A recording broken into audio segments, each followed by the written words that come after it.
আসসালামু আলাইকুম সামিনা। আজকে আমি তোমাকে একটা খুব ভালো ইসলামিক গল্প শোনাব। ওয়ালাইকুম আসসালাম আরিফ, বলো, আমি শুনতে খুব আগ্রহী। একটা গল্প আছে। এক গ্রামে মোশাররফ নামের একজন মানুষ থাকত। সে ছিল খুব ধার্মিক, নামাজে যত্নশীল আর সবাইকে সাহায্য করত। আরে, তাহলে সে খুব ভালো মানুষ ছিল? হ্যাঁ, কিন্তু গ্রামের আরেকজন ছিল রশিদ। সে নামের দিক থেকে পরিচিত ছিল, কিন্তু তার কাজকর্ম ভালো ছিল না। মানে, শুধু নাম আর পরিচয় দিয়েই মানুষ বড় হয় না? দিলকুল না।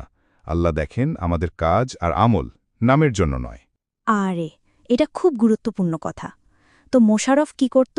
সে দরিদ্রদের সাহায্য করত, সব সময় মসজিদে যেত আর নিয়মিত নামাজ পড়ত। আর রশিদ?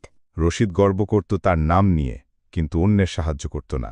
সত্যি, আমাদের উচিত নামের চেয়ে আমল ভালো রাখা। ঠিক তাই আল্লাহর রাসূল সাল্লাল্লাহু আলাইহি ওয়াসাল্লাম বলেছেন, সবচেয়ে বেশি ভালো মানুষ সে যাদের আমল বেশি। তাহলে আমাদেরও চেষ্টা করতে হবে সদকা, নামাজ আর ভালো কাজ করার। অবশ্যই, আমাদের নাম যতই বড় হোক, আমল যদি না থাকে তা কোনো কাজে আসে না। আমি বুঝেছি, কাজ করাটা বেশি জরুরি, তাই আমরা ভালো আমল করব। আমাদের উচিত একে অন্যকে ভালো কাজের জন্য উৎসাহ দেওয়া। তাই তো, আরিফ ভাই, আমরা দুজন মিলে আল্লাহর সন্তুষ্টির জন্য চেষ্টা করব। আল্লাহ আমাদের সবাইকে সৎ ও ধার্মিক বানান। আমিন। আমিন।